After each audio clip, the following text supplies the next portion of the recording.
Hey, Nadal. Hello, hello.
Welcome to another edition of the Cinque Artist Talk series featuring artist Valeria Ann Watson.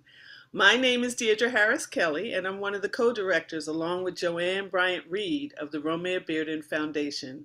Established 35 years ago to preserve and perpetuate the artist's legacy, the foundation has hosted exhibitions, publications, symposia, and free school programs. We have been sharing our platforms with mid-career artists for over 2 decades. The Cinque Artists Talk series takes its name from Cinque Gallery, a nonprofit space found by artists Romare Bearden, Norman Lewis, and Ernest Critchlow in the late 1960s. This to create opportunities and community for artists and curators of color. We want to thank all of our supporters this year who kept programs like these free and accessible to the public. Tonight, we are joined by Marline A. Martin, who will be in conversation with Valeria and moderate about 10 to 15 minutes of questions. For viewers on Zoom, please use the Q&A functions for your questions. Marline A. Martin is a seasoned arts administrator, cultural curator, educator, and storyteller. Based in Detroit, Michigan, Marline was Director of Learning and Engagement for the Charles H. Wright Museum of African American History in Detroit, and she has held executive directorships at Create Council on the Arts in the Catskills, the Leroy Neiman Art Center, and the Children's Art Carnival in Harlem. She is currently part of our development team here at the Bearden Foundation and owner of MAM Creative Consulting. Marline, thank you for leading this conversation tonight. Join us, please.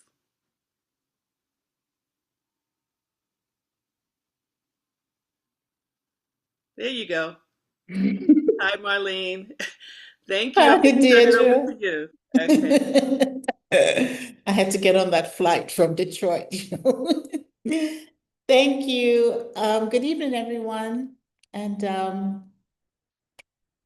as Deirdre said, I'm Marline Martin. I'm happy to serve as the moderator tonight for the Cinque Artist Program, presented by the Romare Bearden Foundation. We're delighted that you can join us for this conversation, which I hope to be intimate and inspiring with this extraordinary artist Valeria Ann Watson. Tonight's program will run about 1 hour. We encourage you to use the chat for greetings, and if you could just let us know where you're watching from, that would be helpful, and also from, for some reflections throughout the talk. But please submit your questions through the Q&A in the Q&A box, and we'll be able to address them there, and as many questions as time allows. So Deirdre already acknowledged the mission of the Bearden Foundation, but I just wanted to reiterate the idea behind the Cinque Artist Program is to uplift, amplify, and support the creative process of artists of color who continue the legacy of innovation, storytelling, and experimentation embodied by Romare Bearden. So with this in mind, I would like to introduce you to Valeria Ann Watson. She's an immersive visual artist from Asheville, North Carolina, whose career spans more than 4 decades. Her creative practice ranges from drawing and painting to collage, sculptural assemblage, and mixed media environments. Her work often features layered self-portraiture, what she has called an icon of her spiritual ordination, and explore themes of identity, gender, bodily autonomy, spirituality, and the lived emotional landscape of Black womanhood. She incorporates recycled and found materials in ways that elevate ordinary objects into deeply expressive vessels. Over the years, her work has been featured in gallery exhibitions, public installations, and community-based projects that reflect her lifelong commitment to creativity, activism, and truth-telling. And we're honored to have her with us this evening. Please join me in welcoming Valeria Ann Watson. Hello. Hello. Thank you. Thank you. That was Oh, wonderful. good Glad to to have be here. you. Oh, great, too. So before we talk about your specific works, tonight's conversation we entitled Seeing Self, right? So I want to start with you before we take a look at the work. And my question to you is, when was the last moment inside or outside the studio when you felt you were truly seeing yourself? And how did that moment shape the work we'll see today? Well, it's amazing because of this happening today, this your foundation. It's the first time really I'm seeing myself because I can only truly see myself through other people's eyes. Otherwise, this is just something that lives inside my head or my heart or my body.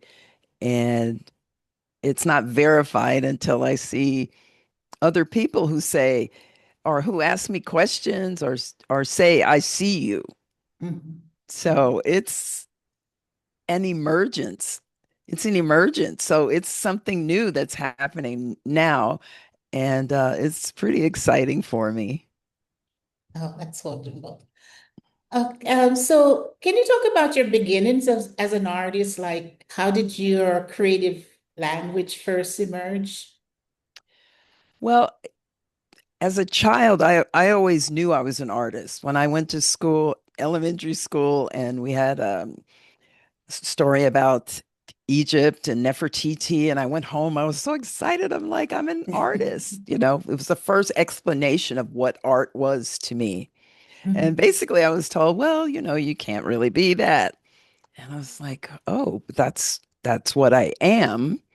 So basically, it started an internal journey. I found that I couldn't really tell people what was going on in my mind or my visions because they would just tell me I made it up and I'm like, well, maybe I did make it up, but that doesn't mean it's not real.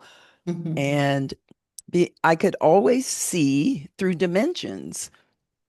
I could see ghosts in the house when I was a kid. So I'm seeing all these things and I notice everybody's nervous. So I'm like, wow. But I could draw them.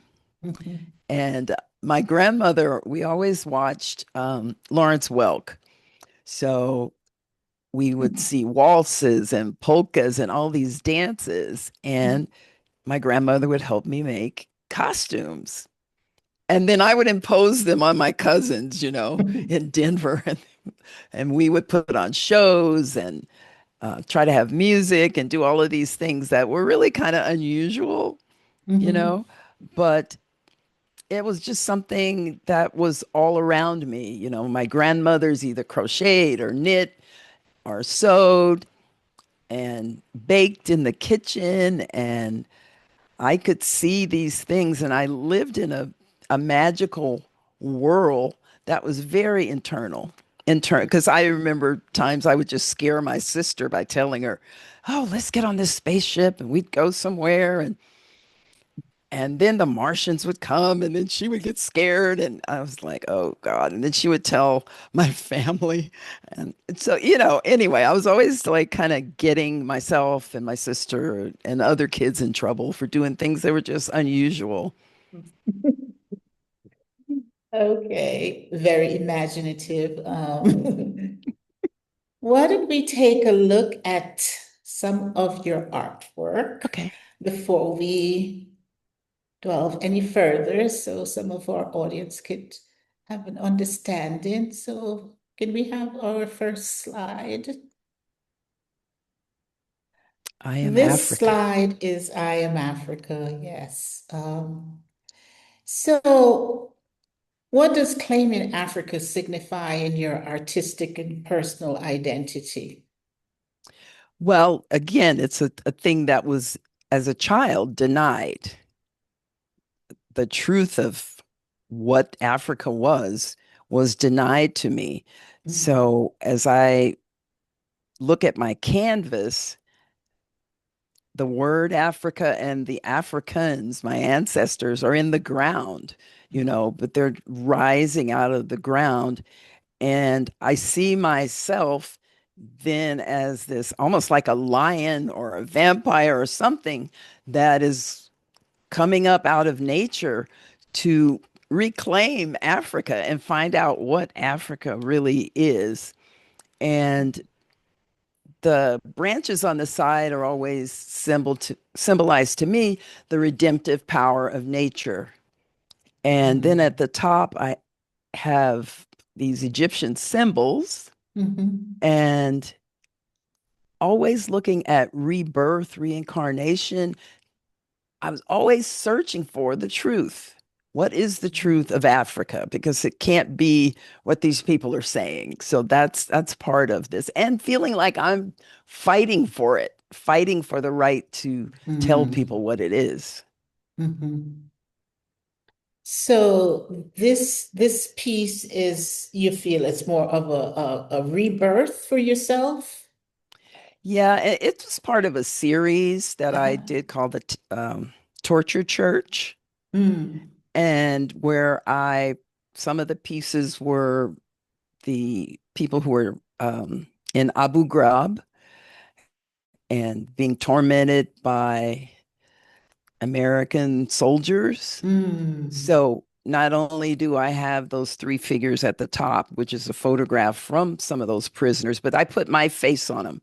I, collaged my head onto those figures. And it was basically an exercise for me to develop Mhm.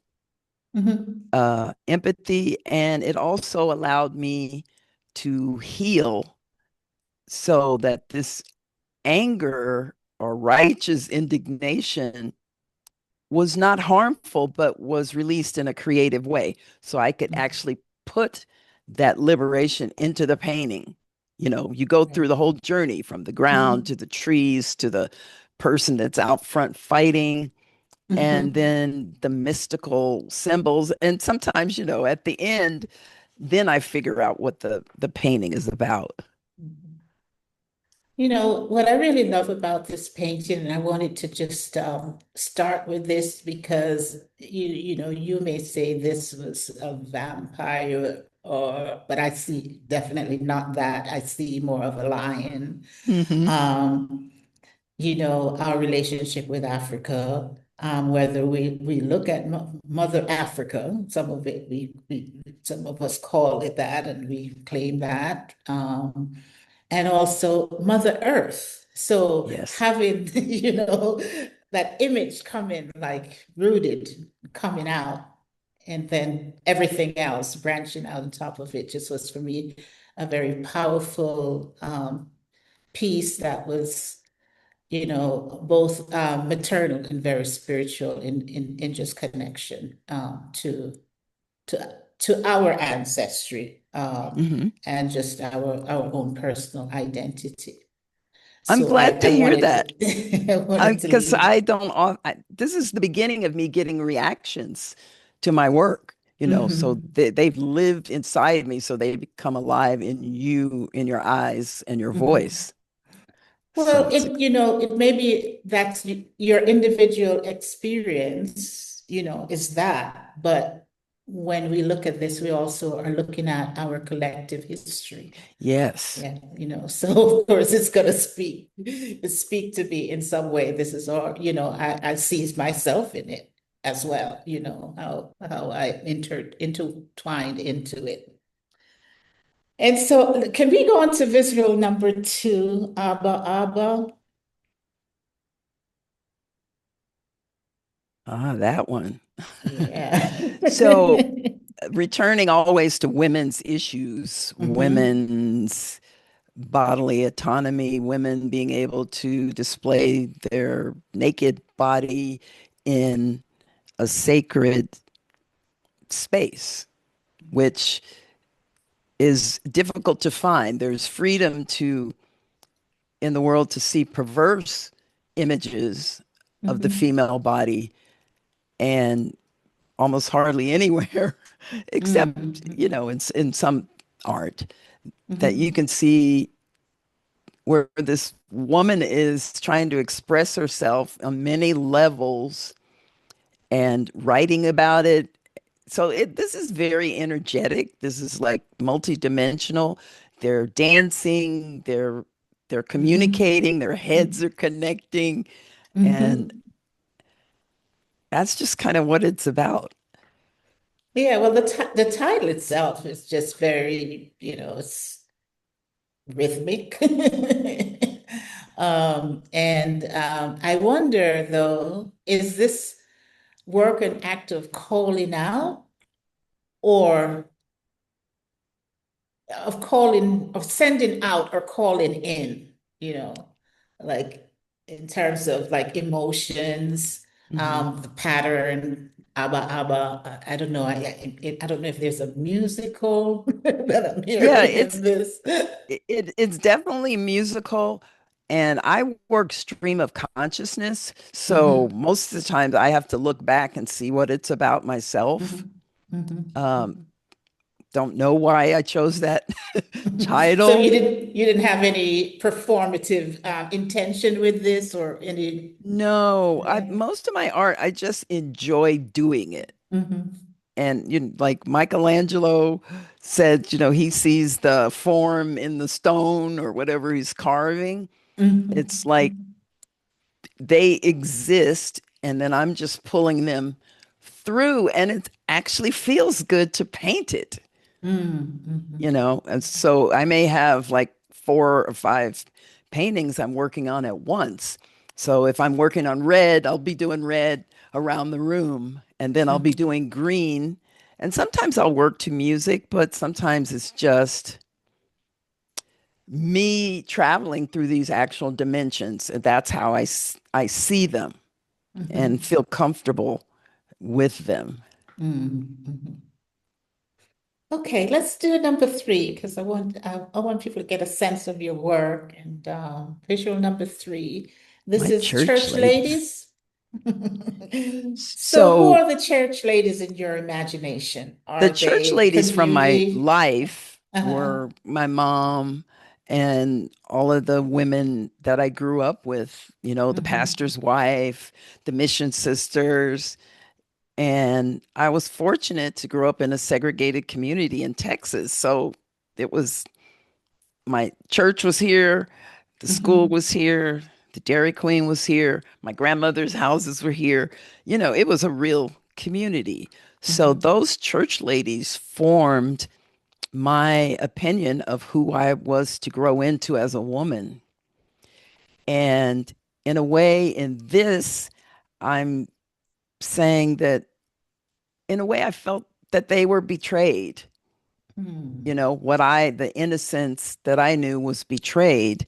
And I'm saying we're still praying, Preying, through a system that was, I don't know the word, if I should say it was used against us, but a Yes. level of brainwashing Mm-hmm.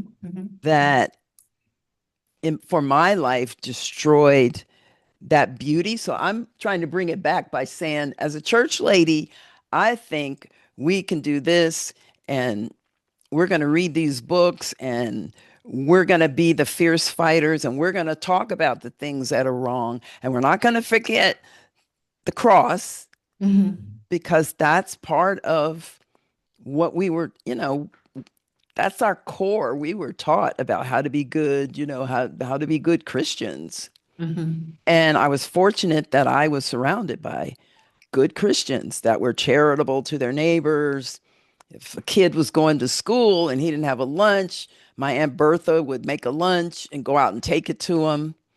And so I saw the real practice of Christian giving in that community. So, it's kind of the conflict that you're brought up with. You see it, but then you see how it got destroyed and perverted, and then you want to make it that beautiful spiritual experience again. So the praying that you talk about, the Prey, who who would you say were doing the praying? Ooh. Um, the government, the people that wrote the history books, The history books. Okay. sometimes the pastors. I mean, Okay. I like the juxtapose the praying and the praying, and that's beautiful. It's beautiful. When I saw this piece, I immediately jumped back to my childhood, where my grandfather, one of my grandfather's deacon of a church, and I mm, remember uh, the organist. I remember like all of the church ladies that had their different roles, but there was this mhm. one woman, Mrs. Thompson, who she was the one whose body always the spirit seemed to have just found her body Oh, does she and get made happy? And yes, and she was oh, God. the hallelujah, Oh, yeah. she They was used to always walk around our church, and me and my sister would just be like, little kids are like, tee hee hee. But now mhm. I understand. Now I understand what to be in the spirit was about, because it happens Right. to me. Yeah. Yeah, so I really saw that. I saw all these ladies in there, the church ladies. I think this is a really beautiful piece, by the way. That's one of Thank my you. And it has a favorite. twin. Okay, and okay. All right, so let's go on with continue with seeing self, and let's Seeing look at self. pink selfie. Pink selfie. Well, pink selfie that's my face. I call it my angel face, because it was when I was around 19 Mhm. and the world hadn't made its mark on me yet. And so I was still pretty idealistic, um, thinking I could just be anything I wanted to be. Mm. And I had a mentor, Randy Schull, who it's like after I hadn't sold a bunch of paintings, I was like, well, what do you do with your old things? He says, you just rework them. So I reworked this one and several into an immersive environment that was all pink, and the walls were pink. And so the observer walked in and they walked into this village where I told a story. And so this is just one of the images of kind of a state of consciousness when you enter into understanding life. And when you get to the end, there's this like altar of the divine feminine. Can you talk about what are some of the materials that you used to make this So piece? yeah, this one is, well, it's painting, it's photography, it's acrylic. Around the edges are raffia and a flower at the top, an artificial flower, and lace, which I wanted to give it again. I think it's French. To me, it's kind of French in bringing all these kind of girly, etheric colors and textures together. When I first saw that, her eyes reminded me of Betty Davis, not the white one, the black one sings. Uh-huh. I mean, that's your eyes, but that's who this reminded me of when I saw that. Yeah, I was hoping And it was archetype or yeah. or all you have to do is like reduce the amount of color and then it becomes every woman. Mhm. So um, what was it? There was something I wanted to ask about this piece. I guess it was the place. I guess let's move on to Asheville because I want to find out how these two pieces might connect with each other. This is Asheville, North Carolina. Well, this Let's one, see. see the figure of me near the bottom with my fists like this. So where the other was my angel, this was my rage. Right, right. That's my and I was just like, Mhm. and then there's a character, my Raggedy Rihanna character, where she has Mammy in one hand and Black Jesus on the cross in the other. So that was a photograph taken from an actual Buto street performance we did. And I wanted to be able to, I wanted to put my name in it. And I always have Frida Kahlo in, at in my mind because she was able to show her pain and bring people into her life, which is unusual for a woman. And believe it or not, so this was done in 2018. RAD is the River Arts District. At the lower left is my goat, Thor Storm. And on the right is the current president, who was president in 2018 also. So it's funny because I was kind of hoping to erase him. Can't get rid of it. There he is. There he is. There he is. So it's kind of a cheers. Um, I think this definitely just has more complexity. And there's actually me upside down nude in this also. So Asheville is where you live. So I Well, I'm out imagine, just outside of Asheville, 9 miles. We live in Leicester, but yeah, Asheville is mhm, is the place where I had an opportunity to experiment. I could afford to have a studio there for many years, and there's an artistic community. We did promenades and like the Fringe Festival they have in Asheville, the Asheville Buto Festival. So it was an opportunity to work in groups, which is, I mean, it's invaluable, I think. so does this, but you don't regard Asheville as your home, right? I have a love hate of this place. I feel like, to be honest, I felt like because I feel like I've been on a spiritual path and I've Mhm. asked to be of service to Mhm. life, that they sent me to a, a pus pocket. I hope I don't I don't want to offend anybody, but it's one of the areas uh, that has suppressed education, and it's suppressed and supported supremacy, white Mhm. supremacy. Mhm. And what I've learned from being here is some of these people just have never even been around or experienced love. They've Mhm. never experienced compassion. And so when I first came here, I felt just compelled to go and be places as a voice of reason, or to try to educate, or but I'm over that now. Mhm. After a while you're like, okay, I've done what I needed to do. I've learned to just be love myself and put that into my art. Let's talk about the materials again that you use. Hmm. What does it mean for you to transform these materials into art?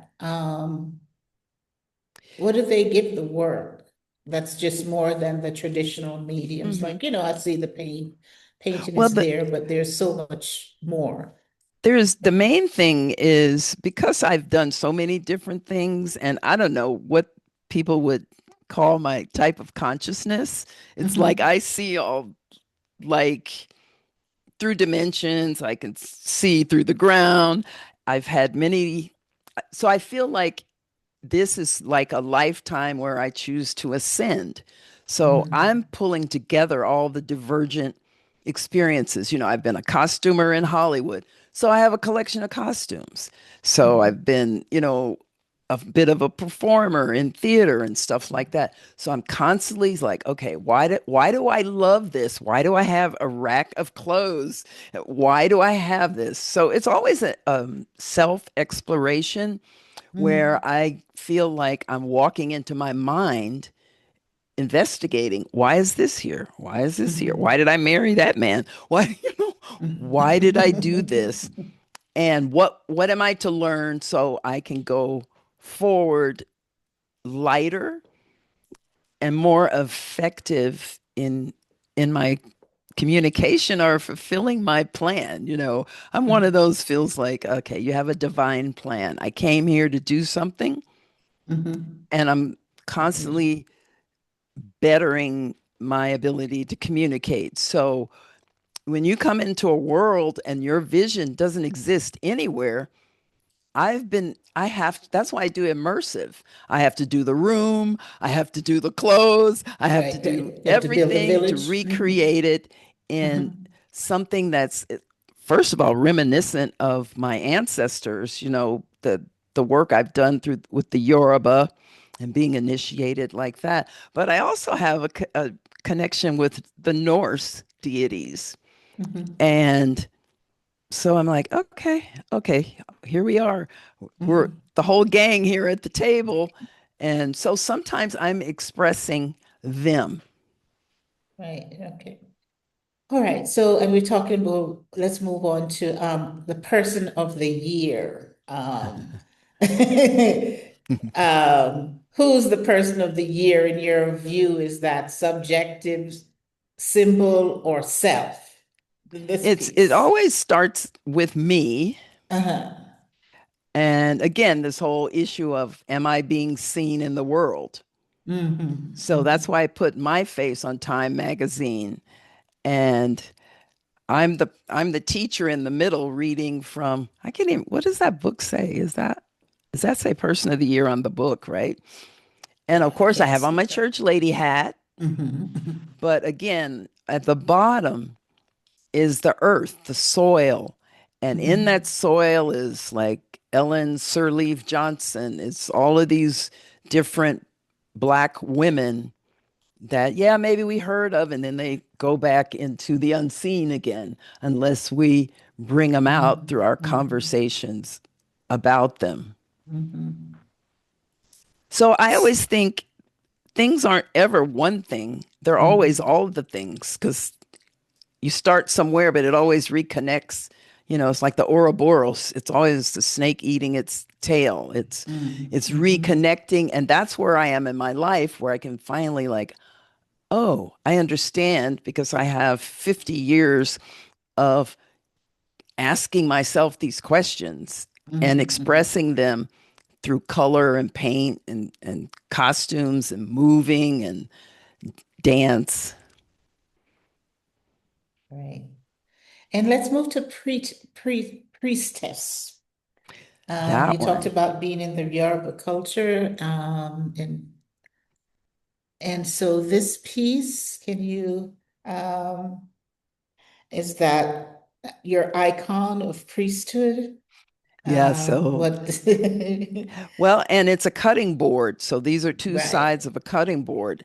So there's my angel face, my innocent Yeah. face, and then the one at the bottom is my initiated priestess dream. So there's Mm. my innocent nude body and the issue of bodily autonomy and making the world the way I understand it, where it would be kinder, more gentle, as Oshun, who's I'm a priestess of Oshun, Mhm. um, fresh water, healing, love, um, and eroticism, actually the energy of attraction. So that's Mhm. what I was attempting to express with this, her colors, yellow, and then the Mhm. earth colors. So your creative process seems to embrace ritual and spiritual agency. It seems to show up a lot in your Yeah, I work. I always whatever I do is always a ritual. I mean, whether it's performance, painting, and probably a lot of artists that, you get that paper and then you got to do the ritual to make that thing come from the etheric to the physical. All that spelling, writing, the things that we use to manifest. So do you have a ritual that you do before you go to the studio or you go to create the work? Well, I wake up in the morning and I do my morning rituals. It's like I named myself Ialo de Buncombe County. That means mother of Buncombe County. I haven't told other people that. It's just an internal thing I do. So that means I get up, I make calls, facing the east, calls for myself, calls for my family, which is more than prayer, but just demanding and commanding what should be in my, I don't know, just trying to lift, change the vibration of things around as I've been trained. So I've been trained as a priestess. I was in the teachings of the Ascended Masters for years, where I live like a nun. I've been a Zen student. So that's just a part of how I operate. I see something, it's energetic. So I bring my energy and bring it into my heart, seek balance. And I'm hoping Okay. that when people touch these things, they touch the light that's in these. Yes. Touch it, find it, embrace it. Okay, move on to the next image for me, please. The next visual, self Odabo. Yeah, self Odabo Yeah. Can again. you tell me what the term Odabo signifies? Well, Odabo is goodbye in Yoruba. Mm-hmm. And so there's this energetic lion person, and she has this book, which is the story of the Negro. And she's not really happy about that. So that's the red, Mm-hmm. that these emotions Mm-hmm. swirling around her, but also she's anchored in the green of the earth. There's always going to be nature growing up and the power of transmutation. So this is a really energetic, Piece. fiery one. I Mhm. love this painting. I love this painting too. And you talked about being a child of Oshun. Hmm. But in this painting, um, I kind of see the marriage of Shango and Oya. Oh, you got it. You got it. Definitely. Yeah. I definitely see that there. Hmm.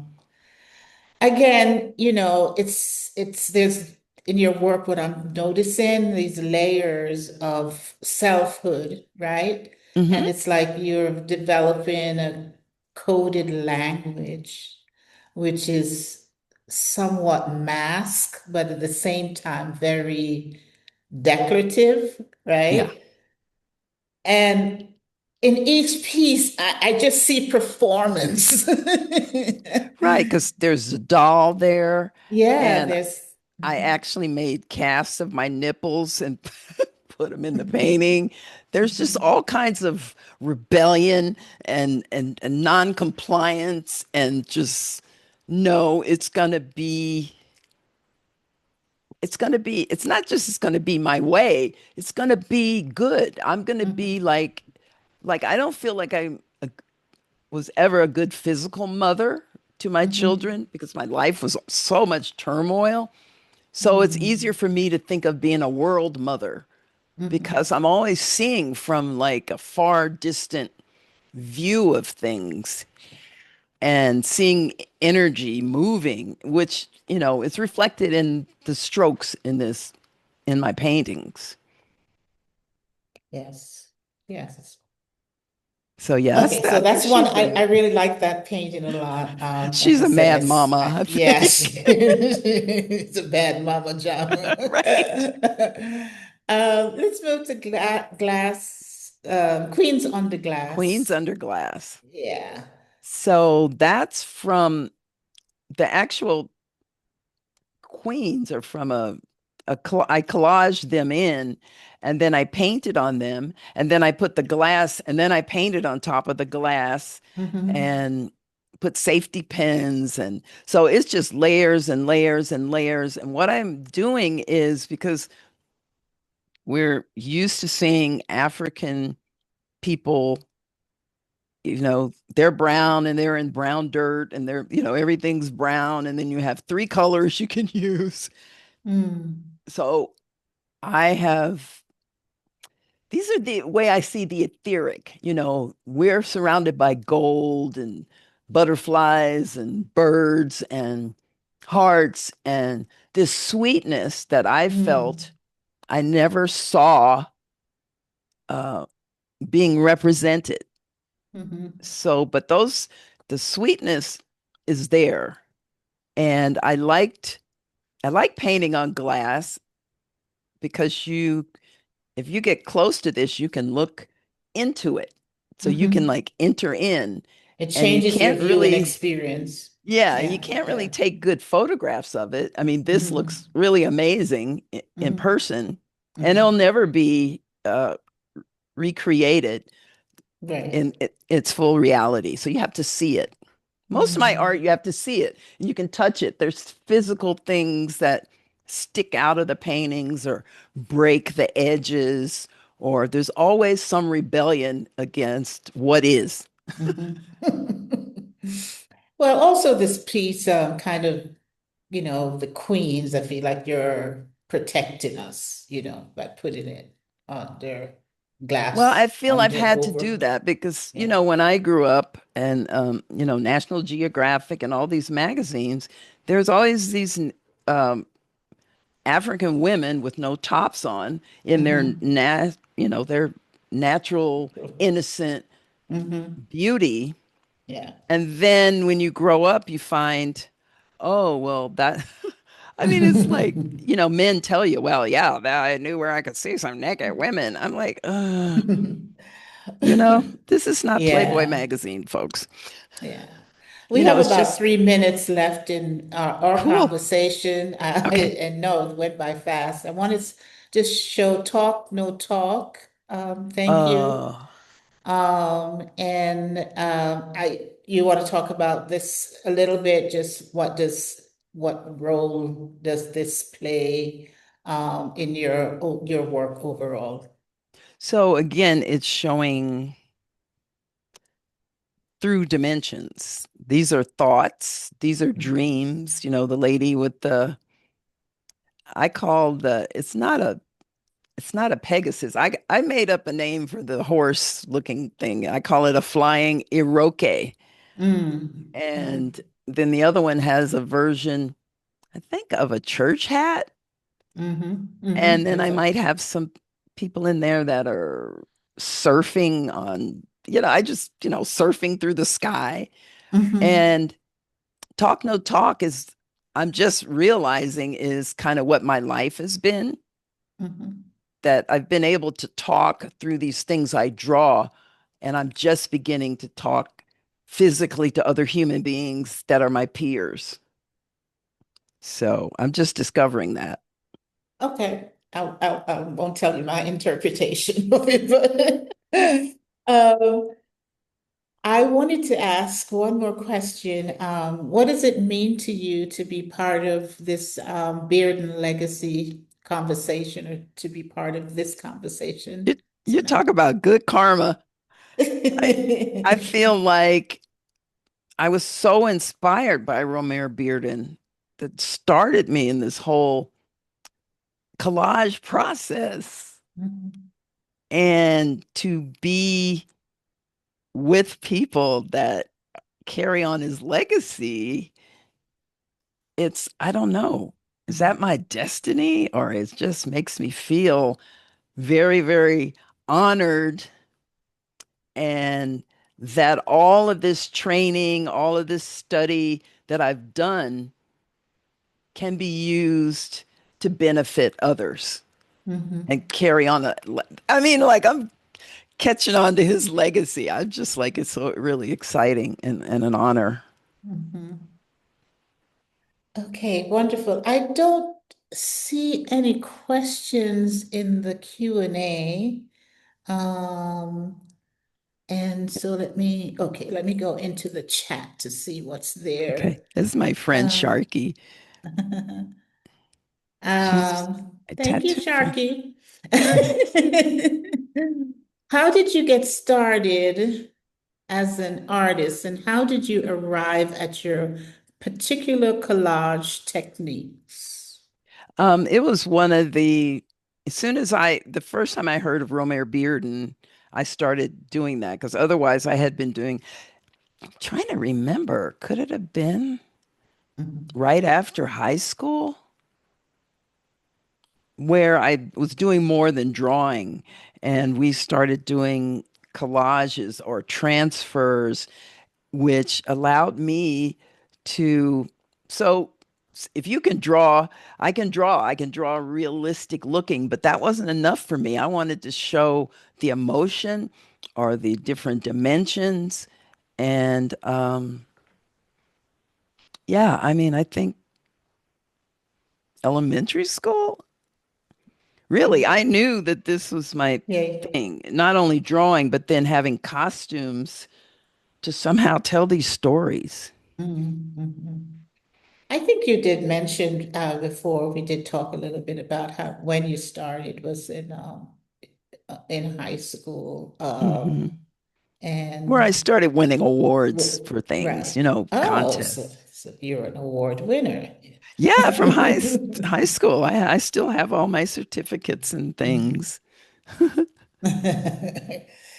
Okay, I kind of, oops, there's a lot of management going on back and forth with my screen here. Um, I don't see any other questions, but uh,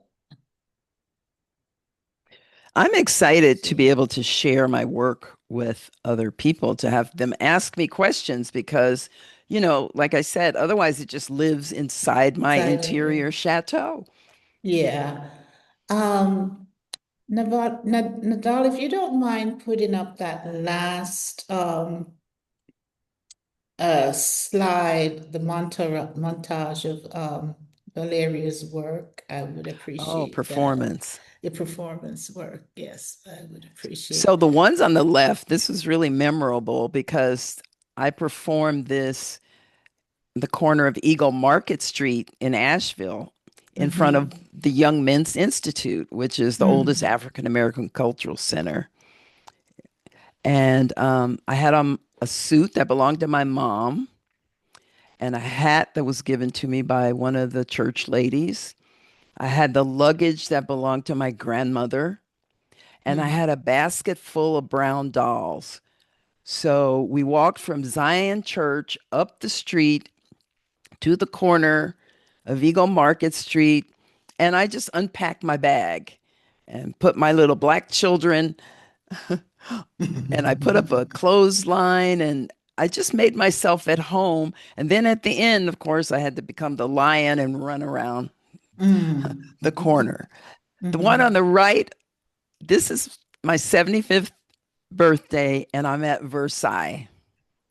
And I'm wearing a cloak that I made, the dress I made, the hat I had made 40 years ago, and I just folded it into a tricorn. So I took my costume and it was all in a bag. And after we had done the tour, I went out and I just put my costume on and we got some good shots here. And then I danced all the way out the front of the promenade at Versailles. And I feel like I've lived there before. This is my second time visiting Versailles. Mhm. And yeah, I think I was there at one time, another lifetime. Okay, I'm going to ask one more question because I don't. Let me just check again with the chat to see if there was anything. Oh, two new messages. Oh boy. Okay. Oh, okay. Here's one. How does your experience with tattoo feed into your work? Well, again, it's finally all coming together Mhm. because my tattoo granddaughter Sharky found me in some photos and tattoo history back in the 70s. Mhm. So as my art is coming out into the world, my tattoo art is also because I was foundational doing tattoos in New York City underground in the 70s. Wow. And so Sharky found me. And so all of these, I am finally able to put all myself together as a tattoo artist. I mean, it's just all the art. Sharky published that magazine of me. Mm. And so now a whole generation of younger people are finding out about me. Mhm. And I, like I said, I just got on Instagram and people are coming out of the woodwork. There was an interview with me in Wow. Denver where I'm talking about tattooing and Hell's Angels. And I was like, oh my God, I didn't know I said all that stuff. But like, I'm a tattoo grandma or great grandma. It's pretty fun. That's pretty fun, is right. Were you affected by the storm in Asheville that affected so many artists? Yeah, I mean, I had moved my studio out of the River Arts District, so I didn't get washed away in that way. But Mm-hmm. this is a very depressed area since the pandemic and Mm-hmm. Hurricane Helene. So FEMA has been helping us um, tremendously. I mean, after the storm, we really drove around and tried to help other people. And there's a food bank across the street at the Lester Community Center. So this is a really poor area. And Mm-hmm. that I have my own house and property, I feel pretty blessed and safe that I have a home. But it's definitely a struggle here. Mm-hmm. Um, there is education is everything has just been repressed and suppressed.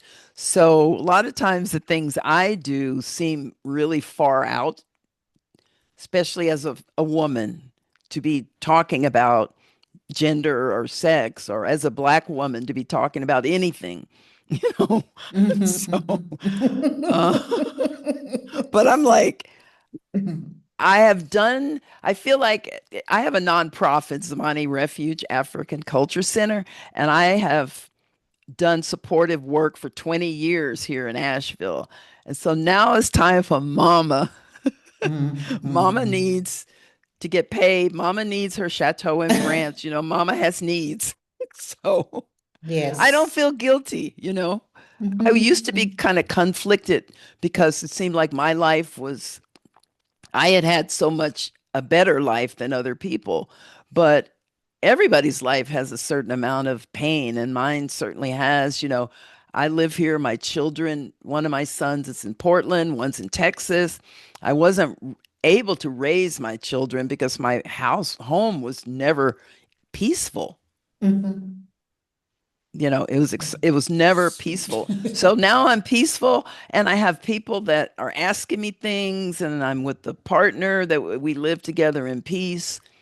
So I don't think this would be possible if I hadn't reached that level of kind of self-confidence Mhm. and peace within. You've reached that space where you can now see yourself. Hmm. Yeah, Um, it's uh, yeah, yeah. to mature emotionally. Yeah. Someone also asked, what are some of your reactions to your work, particularly in Asheville? People don't even know how. That's what I'm saying. It's the first I've really talked about them. I can talk to some women, Mhm. but as a black woman, people just don't get it. They're like, "Oh, you like being naked?" I'm like, "Oh, it's kind of not like that." But I mean, I do, but I just think my body, all bodies are sacred. They are not Mm. of themselves perverse. Mhm. They are not evil. It's just thinking makes them so, right? Your ear is your ear, and your breast is your breast, and your toe is your toe. So Really? Are you sure now? I got that philosophy. Is this question, another question came in. Do you gravitate towards specific rituals to preserve your sense of imagination, curiosity, and experimentation, specifically as it relates to this age of social media and mental overstimulation? Well, I think back in my day, they might have diagnosed me as ADHD. I keep thinking ADHD is a spiritual experience um, because I don't know what people call normal. I just know the way I experience the world is energetic, it's light, it's these emanations that go beyond the physical. Mhm. So I see things that I live in a fire. I think people are fire and Mhm. light, and what we experience is living in the ashes of a Mm. memory. You know, it's already gone. So I'm always in the stream of this fire, and I've been using that fire to build this interior castle that is inside. So it's just a natural flow. And after you Mhm. do have a habit of doing something enough, you know, whether it's meditation, um, it just becomes natural. That's just how I function. So I don't have to do anything. It's kind of Mhm. like I feel I'm living in an emergence. Emergence. Yeah. You Emergence. know, like I'm a tube of toothpaste, and it just always just keeps coming, you know, making that torus coming up Okay. and coming back down on us. Okay. I'm a timekeeper. I'm a time traveler, but I'm a timekeeper. So I noticed that most of your work features women. Is that a Mhm. focus and why? Because that's the only thing I know. Okay. Thank This is you. the way I was born. I don't know men, and I don't see Black women mirrored. Mirrored, yeah. So I'm like, hey, I got a model. I got somebody I can always, and I know what she's thinking or when she's Right. confused, lost, Mhm. defensive. So I can express that. And I know, at least for one thing, other women, other Black women can identify With with that. that, or queer people, always feeling like you're an outsider, always masking to make other Mhm. people feel comfortable. Okay, that's right. Aside from Bearden and Frida Kahlo, are there any other artists that influence you? Ooh, let's see. What do I have here? Oh, my Anatsui. I visited him in Nigeria in Nsukka. What a gentleman. Mm. I mean, I felt like I was in a Zen monastery and that he figured out something so amazing to have people come in and do work in a modular fashion. He works with recycle stuff. Mhm. So a person could come in, they don't have to work every day. They can come in, do some work on a modular piece. And then there's a manager that puts those pieces together, and then other managers that are outside that put these up on a scaffold.